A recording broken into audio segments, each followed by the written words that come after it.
7h, 10h sur Radio Courtoisie, ligne droite, Maud Koffler. La semaine dernière, le parking d'un centre commercial de la commune de Furiani, dans la banlieue de Bastia, a été le théâtre d'une nouvelle violence. Un jeune homme de 18 ans a été agressé à l'arme blanche par une bande de jeunes, dirons-nous, dans la nuit du 5 au 6 janvier, imposant à la victime 10 jours d'ITT. Il a déposé plainte et une enquête a été ouverte par le parquet de Bastia pour violence volontaire aggravée. Mais que dit cette agression sur la hausse de la délinquance qui gagne maintenant la Corse, que l'on imagine avec nos yeux métropolitains épargnés des vagues d'immigration? Pour en parler, nous avons la joie de recevoir ce matin Nicolas Battini. Bonjour. Bonjour. Nicolas Battini, vous êtes militant autonomiste corse et président de... Alors, je ne sais pas si je vais bien le prononcer, Palatinu ou Palatinou? Paladine, oui, c'est très bien. Vous avez toute notre indulgence. Magnifique, que vous avez fondé en 2021. Vous êtes également doctorant en langue et culture corse. Alors, nous parlions en introduction de cette agression qui a frappé Furiani. Elle a entraîné, bien sûr, de vives réactions. Justement, votre association a publié un communiqué dans lequel vous pointez du doigt le profil des agresseurs. Quel est ce profil ? Eh bien, vous savez, somme toute, c'est le même profil qu'on peut retrouver dans d'autres banlieues en France, et il est évident que ce fait de société interpelle particulièrement les Corses, parce qu'en effet, jusqu'à il y a peu, la Corse était, somme toute, plus ou moins préservée de ce genre de phénomène, qui tendent depuis quelques années et quelques mois en particulier à s'intensifier et à transformer en profondeur la perception qu'ont les Corses de leur propre quotidien. Et très bien. Et c'est alors dans votre alors je sais pas si c'était dans votre tweet ou dans votre communiqué de presse, vous avez justement souligné quelle était la provenance de ces personnes qui ont agressé Raphaël, je crois.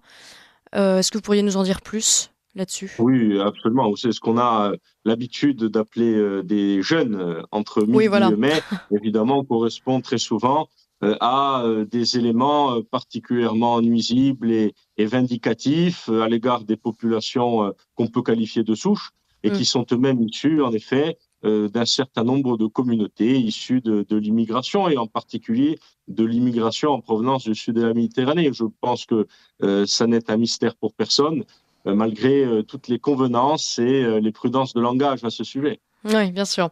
Alors, je précise d'ailleurs que l'agression a été accompagnée de ces mots sur le Coran de la Mecque. Donc, effectivement, on devine assez aisément de qui il s'agit. Nous parlons d'une agression, mais finalement, est-ce devenu une constante en Corse, un phénomène quotidien maintenant pour certains Corses? Vous disiez justement que... en fait, que l'immigration s'est installée en Corse. Est-ce que les agressions se multiplient depuis ? Eh bien, que ce soit devenu une constante, je ne me hasarderai pas à le dire. Dans tous les cas, c'est un élément qui était totalement périphérique, quasiment exceptionnel en Corse, et qui tend à ne plus le devenir. Alors ceci, évidemment, procède d'un phénomène global qui touche toute la France, mais qui, jusqu'à présent, ne s'était pas enraciné de façon significative en Corse, ce qui a changé, évidemment, et ce qui impose sur le devant de la scène et des débats publics, des débats nouveaux. En effet, vous savez que la question démographique en Corse, depuis 50 ans, tournait essentiellement autour des flux qu'on pourrait considérer comme ou qualifier d'immigration intérieure, c'est-à-dire essentiellement des continentaux qui venaient s'installer en Corse dans une logique quasiment balnéaire. De villégiature, d'achat, de résidences secondaires, etc. Or, les Corses, même s'ils ont toujours été sensibles à la question migratoire en provenance de l'Afrique du Nord ou du sud de la Méditerranée, ont toujours appréhendé cela comme une donnée essentiellement continentale, qui concernait le continent. Une partie des Corses, évidemment. Vous avez aussi un certain nombre de zones en Corse qui sont depuis très très longtemps, au même titre que le reste de la France, touchés par l'immigration arabo-musulmane. Mais il est évident que ce genre d'actualité donne un relief particulier à ce sujet en Corse, et comme vous le savez, et comme le savent très certainement nos auditeurs, les Corses ont une particularité qui tente à les faire réagir de façon entière, si j'ose dire, et notamment lorsque nous parlons de ce genre de sujet. Alors on va parler justement des réactions ensuite. Qui tenez-vous pour responsable de cette agression et des autres ? Bien évidemment. vous savez, les premiers responsables, le premier responsable, c'est évidemment les auteurs de ce genre de violence. Mais évidemment, nous ne sommes pas naïfs. Il s'agit d'avoir une analyse, une lecture globale de la situation et précisément de pointer les responsabilités de la classe politique nationale, évidemment, mais d'autres le font mieux que nous, mais également de la classe politique locale et de la majorité territoriale, autonomiste, dont, je dirais, la politique globale et les prises de position globales procèdent essentiellement d'une pensée de centre-gauche ou très à gauche sur certains sujets, bien que cela n'ait jamais fait partie de la proposition programmatique qui a été soumise aux électeurs depuis 2015, les électeurs qui ont validé cette offre-là. En ce que la majorité territoriale considère que les sujets liés à l'immigration et à l'insécurité ne concernent pas la Corse et défendent une vision et un discours politique qui tend à évacuer ces sujets-là.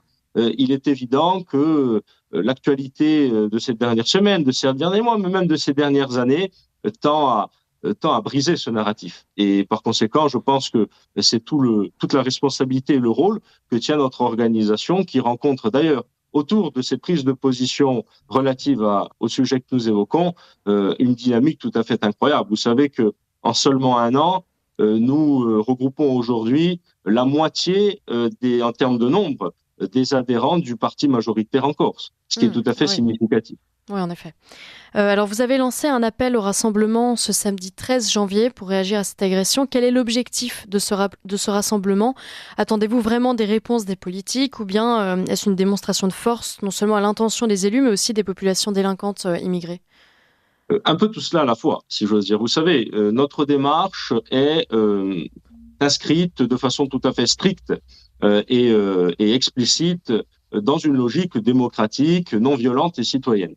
Une fois qu'on a dit ça, il s'agit de rappeler que nous n'avons pas le choix, finalement, entre la violence, d'une part, qui condamnerait une bonne partie de notre jeunesse à l'effroyable impasse que représente la prison et la répression éventuelle, et d'une part, et d'autre part, le silence qui nous condamne à la disparition et à la soumission. Nous pensons que nous sommes en droit de refuser et la violence et le silence, et c'est précisément le sens de notre manifestation. Alors, comme vous l'avez évoqué dans votre question, évidemment, il s'agit de peser de tout notre poids et de toutes nos forces sur le débat politique insulaire afin d'imposer dans le paysage médiatique ces considérations vis-à-vis de la question migratoire et de la question sécuritaire qui sont aujourd'hui, évidemment, des éléments structurants et incontournables présents dans le discours populaire.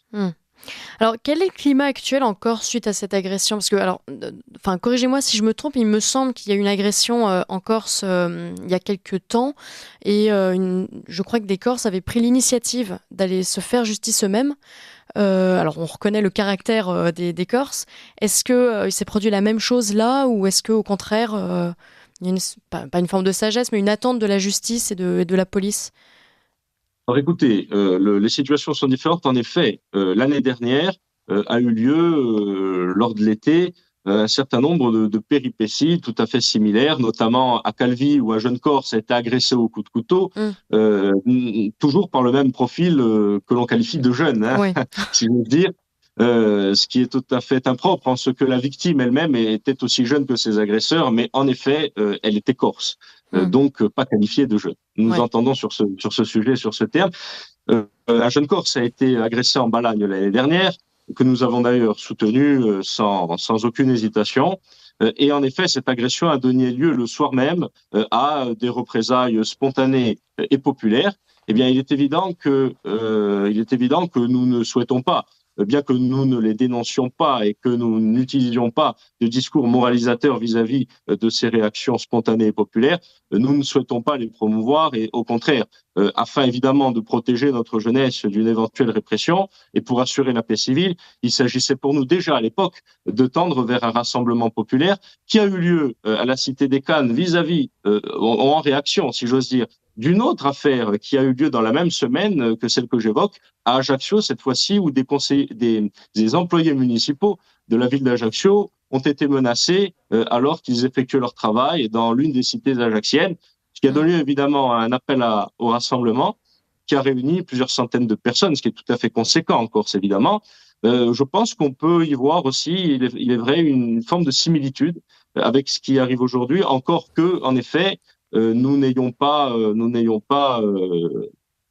il n'y ait pas eu de réaction violente de la part du peuple, ce dont nous nous félicitons.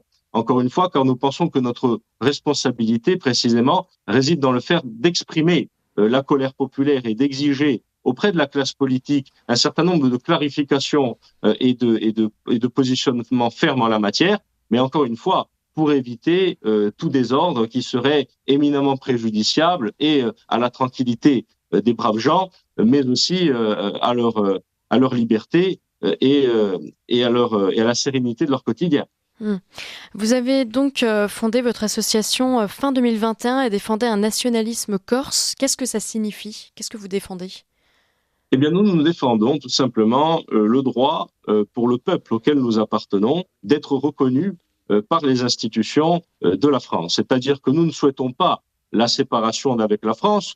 Nous nous réjouissons tout à fait de la nationalité qui est la nôtre. Simplement, nous exigeons que cette nationalité reconnaisse qu'il existe un peuple à part, en Corse, qui est présent depuis des millénaires, qui a élaboré au fil des siècles une culture qui est la sienne, une réalité qui est tellement vraie qu'elle explique évidemment la capacité de réaction et de défense qui est celle des Corses et qui procède nécessairement d'une conscience de l'enracinement incontestable.